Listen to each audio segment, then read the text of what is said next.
To base of education मंत्रा। प्यारे बच्चों, आज की इस वीडियो हम करने वाले हैं क्लास 9th हिस्ट्री चैप्टर 3 नाज़ीवाद और हिटलर का उदय चैप्टर से मोस्ट इम्पोर्टेंट क्वेश्चन को, यानी कि इस चैप्टर के बहुत ही महत्वपूर्ण क्वेश्चन को हम करने वाले हैं जो आपके टर्म 2 के एग्जाम में पूछे जा सकते हैं। तो इस वीडियो को पूरा अंत तक जरूर देखें, जिससे इस वीडियो में दिए गए सारे क्वेश्चन को आप सही प्रकार से समझ सकें, और वीडियो को लाइक शेयर करना ना भूलें। यानी कि इस वीडियो को देखने के बाद आपको इस चैप्टर से संबंधित जो समस्या थी वो दूर जाएगी, यानी कि चैप्टर से जो भी क्वेश्चन पूछे जाएंगे आप एग्जाम में सही प्रकार से कर सकेंगे। चलिए शुरू करते हैं अपने क्वेश्चन को।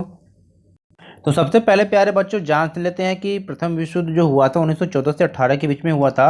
इसमें दो गुट था, यानी कि प्रथम विश्व युद्ध में दो गुट था, मित्र शक्तियाँ और केंद्रीय शक्तियाँ। तो मित्र शक्तियाँ में जो राष्ट्र देश थे फ्रांस, ब्रिटेन, रूस मेन था, और जो केंद्रीय शक्तियाँ थी इसमें जर्मनी, ऑस्ट्रिया और तुर्की थे। ठीक है, तो इन बातों का ध्यान रखेंगे। और जब द्वितीय विश्व युद्ध था, यानी कि प्रथम विश्व युद्ध का जो अंत हुआ था ये जर्मनी की हार के साथ हुआ था। ठीक है, तो द्वितीय विश्व युद्ध में जब हम देखते हैं तो द्वितीय विश्व युद्ध 1939 से 45 के बीच में हुआ था। तो इसमें भी दो गुट शामिल थे, यानी कि पहले गुट में जो मित्र राष्ट्र था इसमें ब्रिटेन, फ्रांस, सोवियत यूनियन और संयुक्त राज्य अमेरिका था। ठीक है, तो यहाँ पर अमेरिका बढ़ गया था। और धुरी राष्ट्र में यानी केंद्रीय शक्तियाँ में जर्मनी, इटली, जापान था। आपको ध्यान रखना है कि प्रथम विश्व युद्ध में जर्मनी, ऑस्ट्रिया, तुर्की था, और सेकेंड में जर्मनी, इटली, जापान था। और आप सभी को पता है कि जब प्रथम विश्व युद्ध समाप्त हुआ था तो वो वर्साई की संधि के द्वारा समाप्त हुआ था। तो वर्साई की संधि से जर्मनी को बहुत नुकसान हुआ था, यानी कि जो प्रथम विश्व युद्ध का जो जारी है, यानी कि जो तो प्रथम विश्व युद्ध में जब जर्मनी की हार हुई थी तो इसमें बहुत सारे क्या है तो युद्ध हर जाने के रूप में बहुत सारे अर्थदंड लगाए गए थे। यहाँ पर इसे कुछ क्षेत्रों पर भी कब्जा कर लिया गया था। तो चलिए देखते हैं इस चैप्टर में जो दिए गए सारे क्वेश्चन को। तो प्लीज़ वीडियो को लाइक शेयर जरूर करें और वीडियो को पूरा जरूर देखें। तो प्यारे बच्चों यहाँ पर हम देख रहे हैं कि चैप्टर 3 है हिस्ट्री का नाज़ीवाद और हिटलर का उदय। इसके मोस्ट इंपॉर्टेंट क्वेश्चन को करने वाले हैं जो 1 नंबर में अधिकतर पूछे जा सकते हैं। ठीक है, तो पहला क्वेश्चन यहाँ पर बन रहा है आपका कि प्रथम विश्व युद्ध कब से कब तक चला था। ये 1914 से लेकर 1918 के बीच में चला था। और द्वितीय विश्व युद्ध की जब बात आती है तो द्वितीय विश्व युद्ध जो हुआ था ये कब से कब तक चला था, 1939 से 45 के बीच में चला था। ठीक है प्यारे बच्चों, और प्रथम विश्व युद्ध के बाद जर्मनी में कौन सी सरकार बनी थी, तो वाइमर गणराज्य की सरकार बनी थी। तो आर्थिक महामंदी की शुरुआत कब हुई थी प्यारे बच्चों, ये 1929 में हुई थी। ये आपको पता होना चाहिए। ठीक है, आगे देखते हैं। आपसे पूछा जा सकता है कि भाई जर्मनी की संसद का क्या नाम था।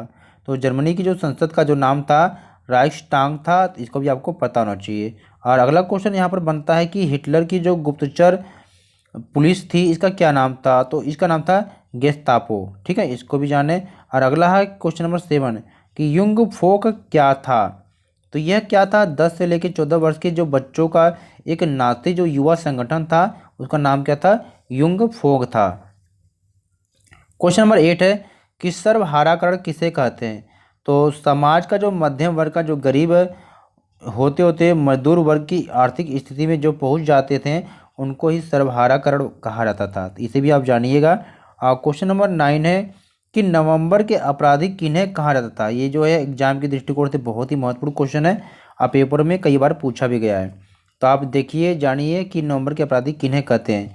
तो जो जर्मन समाजवादी थे और कैथोलिक एवं डेमोक्रेट खेमे के लोग जो वाइमर गणराज्य के हिमायती थे, इनको क्या है, नवंबर के अपराधी कहा जाता था।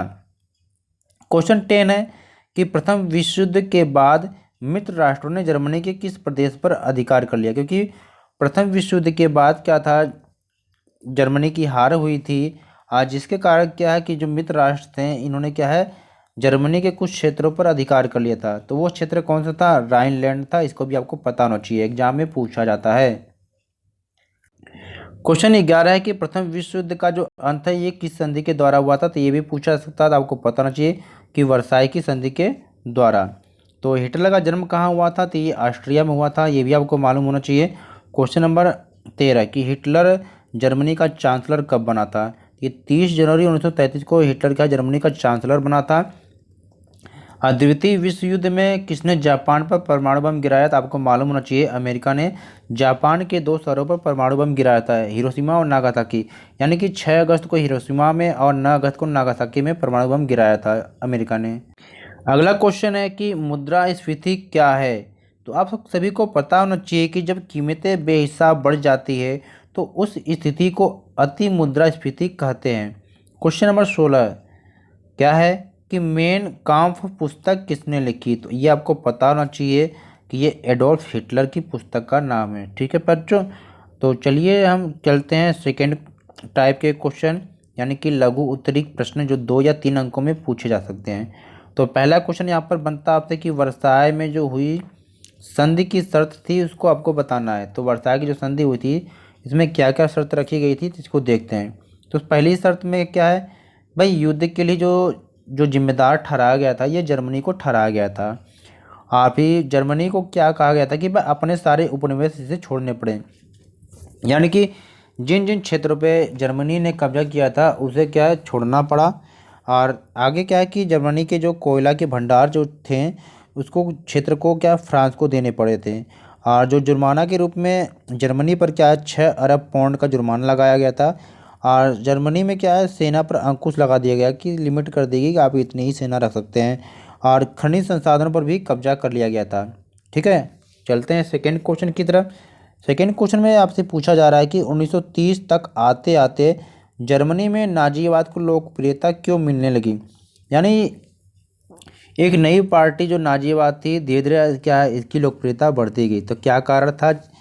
तो चलिए देखते हैं कि भाई जर्मनी में जो नाजीवाद की जो लोकप्रियता बढ़ी इसके क्या कारण थे। ठीक है, तो इसके कारण जब हम देखते हैं तो पहला निकल कर आता है कि भाई वाइमर गणराज्य के असफल होने पर तो लोगों ने देखा कि प्रथम विश्व युद्ध के बाद जो वाइमर गणराज्य पे लोगों ने विश्वास जताया है, लेकिन वाइमर गणराज्य के द्वारा भी क्या है सफलता नहीं मिल पाई, लोगों को निराशा ही मिली। तो इसलिए क्या है वाइमर गणराज्य की जो असफल होने पर क्या है लोगों ने क्या है नाज़ी पार्टी, यानी कि जो सबसे बड़ी पार्टी के रूप में जो उभर कर सामने आई, लोगों ने इस पर क्या विश्वास जताया। और सेकंड में क्या है कि हिटलर का जो व्यक्तित्व था ये बहुत ही प्रभावशाली था, यानी कि ये बहुत बड़ा वक्ता था, यानी कि ये अपने भाषण से क्या लोगों को आकर्षित कर लेता था। अगला, हिटलर क्या था यूथ जर्मनी युवाओं को क्या है सेना में भर्ती होने का जन समर्थन प्राप्त हुआ था, यानी कि एक बहुत अच्छा वक्ता था ये। थर्ड क्वेश्चन है कि वर्साय की संधि जो थी यह द्वितीय विश्व युद्ध का कारण क्यों बनी? यानी कि जो वर्साय की संधि हुई थी इसको माना जा रहा है कि यह द्वितीय विश्व युद्ध के कारण बनी थी। तो क्यों बनी थी चलिए देखते हैं कि क्या क्या हुआ था। तो इसमें क्या था कि प्रथम युद्ध का जो अंत तो हो गया था लगभग, लेकिन परंतु सदा के लिए युद्ध समाप्त नहीं किया गया था, यानी युद्ध समाप्त हो गया था लेकिन अंदर अंदर ये क्या है समाप्त नहीं हुआ था। तो जो पराजित राष्ट्र था जर्मनी इस पर क्या है एक अपमानजनक जो वर्साय की संधि थोपी गई थी। ठीक है, विजित राष्ट्रों यानी कि जो राष्ट्रों ने जीता, विजित राष्ट्रों की जो आशाएं पूरी नहीं हुई, यानी कि अभी भी उनकी इच्छाएं पूरी नहीं हुई थी। जर्मनी पर क्या है 6 अरब पाउंड का जुर्माना लगाया गया। और इसके जर्मनी के क्षेत्र जो राइनलैंड है इस पर क्या है मित्र राष्ट्रों ने भी क्या कब्जा कर लिया था। तो एक दूसरा युद्ध ही उनकी आशाओं को पूरा कर सकता था। ठीक है, क्वेश्चन नंबर 4 है कि नास्तिवाद आंदोलन की मुख्य विशेषताएं क्या थी? यानी कि नास्तिवादी आंदोलन की मुख्य विशेषता क्या थी? तो चलिए देखते हैं कि भाई नास्तिवादी आंदोलन की मुख्य विशेषता क्या थी। तो इसमें भाई जर्मनी में हिटलर के अधीन जो क्या था एक नाजीवाद का उत्थान हुआ था, यानी कि पार्टी। तो तानाशाही आंदोलन था। ठीक है, ये जानते हैं कि भाई हिटलर बहुत बड़ा तानाशाह था और संसदीय संस्थाओं का ये विरोध करता था। तो एक ही नेता के शासन का गुणगान था और विभिन्न संगठनों के विरुद्ध था ये। तो क्वेश्चन नंबर 5 है कि भाई जर्मनी में हिटलर के उदय के क्या कारण थे? किसी तरह से क्वेश्चन पूछा सकता है। तो जर्मनी में हिटलर के उदय के कुछ कारण हैं, यानी कि वाइमार रिपब्लिक की कमजोरियां थी, वर्साय की संधि की शर्त भी थी, नाथी प्रोपेगेंडा था और आमूल परिवर्तनवादियों और समाजवादियों में आपसी फूट भी थी और सर्वहाराकरण का भय भी था, बेरोजगारी थी और आर्थिक महामंदी। इन सभी के कारण क्या है जर्मनी में हिटलर का उदय हुआ था। तो दीर्घ उत्तरी जो प्रश्न है यानी कि 4 या 5 अंकों में पूछे जाएंगे कि नास्तिवाद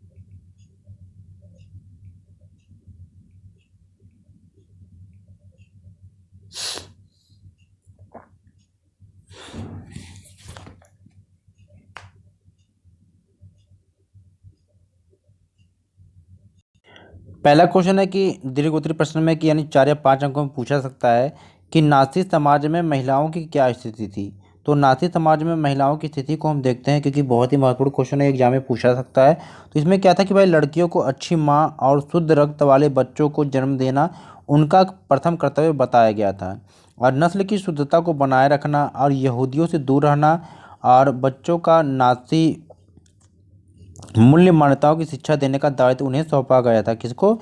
जो नाथी समाज की महिलाएं थी। और 1933 में हिटलर ने कहा भी था कि भाई मेरे राज्य की जो सबसे महत्वपूर्ण जो नागरिक है वह माँ है। आगे क्या है? नस्ली तौर पर वांछित बच्चों को जन्म देने वाली माताओं को अस्पताल में विशेष सुविधाएं प्रदान की जाती थी।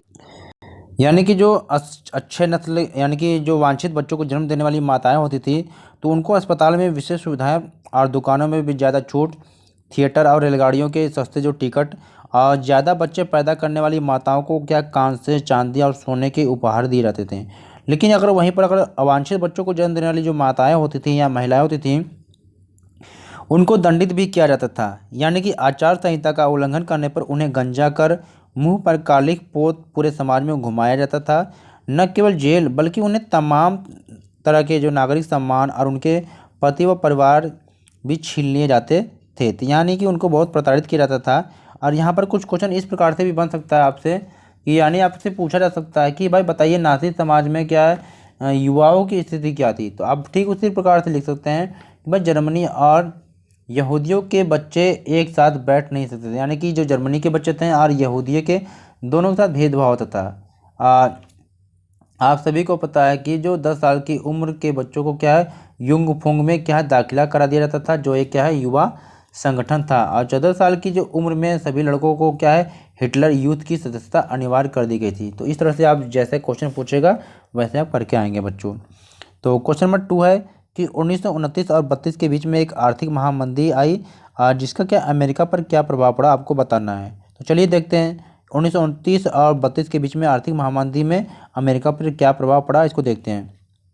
तो पहला पॉइंट है कि अमेरिका में आर्थिक महामंदी जो आई थी 1929 से 32 के में, तो जर्मनी की अर्थव्यवस्था बुरी तरह प्रभावित हुई। क्यों प्रभावित हुई? क्योंकि जर्मन निवेश जो और औद्योगिक जो गतिविधियों में सुधार मुख्यतः अमेरिका से लिए गए कर्ज पर निर्भर था। यानी कि जो जर्मनी था ये अपनी जो स्थिति सुधार रहा था, तो ये क्यों सुधार रहा था, कहाँ से? क्योंकि यह अमेरिका से कर्ज पर निर्भर था। लेकिन जब महामंदी आ गई अमेरिका में, तो क्या इसका प्रभाव जर्मनी पर भी पड़ा। जब 1929 में वॉल स्ट्रीट यानी कि एक्सचेंज यानी कि जो बाजार था यह धराशायी हो गया था, तो जर्मनी को भी जो मिल रही मदद थी वो भी क्या रात रात बंद हो गई थी। और कीमतों में गिरावट की आशंका को देखते हुए लोगों ने क्या किया, जो अपने जो पैसे लगाए थे शेयर मार्केट में उसे वो बेचने लगे। और फिर 24 अक्टूबर को केवल एक ही दिन में देखा जाए तो 1.3 करोड़ क्या है शेयर क्या है बेच दिए गए थे। और यही क्या आर्थिक महामंदी की शुरुआत थी, जो 1929 और 32 तक क्या अमेरिका की राष्ट्रीय आय जो क्या थी वो केवल आधी रह गई थी। फिर फैक्ट्रियां बंद हो गई, निर्यात गिरता जा रहा था, किसानों की हालत भी खराब थी और सट्टेबाज बाजार से जो पैसा थे वो खींच रहे थे। अमेरिकी अर्थव्यवस्था में आई इस मंदी का जो असर था वो पूरी दुनिया में पड़ा या दुनिया में भी महसूस किया गया। इसी के साथ आज 1932 में जर्मनी का औद्योगिक उत्पादन जो था 1929 के मुकाबले में केवल 40% ही रह गया था। मजदूर जो थे वो बेरोजगार होते जा रहे थे या उनका वेतन काफ़ी गिर गया था। बेरोजगारी की संख्या जो 60 लाख तक पहुंच गई थी। आर्थिक संकट ने क्या किया, लोगों में गहरी बेचैनी और डर पैदा कर दिया था। और किसानों का एक बड़ा वर्ग जो था कृषि उत्पादों की कीमतों में बेहिसाब गिरावट की वजह से बहुत परेशान था। जर्मनी की सड़कों पर ऐसे लोग की संख्या बहुत बढ़ गई थी जो यह कहते थे कि मैं कोई भी काम करने को तैयार हूँ, क्योंकि इससे अंदाज़ा लगाया जा सकता है कि भाई कितनी बेरोजगारी बढ़ गई थी। यानी ऐसा लिखा हुआ लोग क्या है एक तख्ती पर लिखे अपने गले में लटकाए खड़े रहते थे। और बेरोजगार क्या है नौजवान ताश भी खेलते पाए जाते थे। क्वेश्चन थर्ड है कि हिटलर जर्मनी में यानी आपको बताना है क्वेश्चन थर्ड में कि भाई जर्मनी में जो हिटलर के उदय के 3 कारक कौन कौन से थे आपको बताना है। ठीक है, तो चलिए हम देखते हैं। तो यहाँ पर हम देख रहे हैं कि भाई जर्मनी के लोगों को हिटलर द्वारा दिए गए जो आश्वासन अथवा हिटलर के उदय के लिए जो उत्तरदायी जो कारक थे उसको यहाँ पर निम्नलिखित प्रकार से बताया गया है। तो पहला क्या है कि महामंदी जब आई थी 1929 से 32 के दौरान, तो नास्तिवाद एक क्या जन आंदोलन के रूप में क्या उभरा एवं नास्ती जो प्रोपेगेंडा में लोगों को एक बेहतर भविष्य की उम्मीद दिखाई देने लगी। यानी लोगों को क्या है, एक बेहतर उम्मीद दिखाई देने लगी। और क्योंकि जानते हैं कि हिटलर एक ज़बरदस्त वक्ता था, यानी कि वो अपने भाषण से क्या लोगों को प्रभावित कर देता था, और उसका जो व्यक्तित्व बहुत ही आकर्षक था, और उसका जो जोश था और उसके जो शब्द थे लोगों को हिलाकर रख देते थे। उसने एक शक्तिशाली राष्ट्र की स्थापना का आश्वासन दिया था,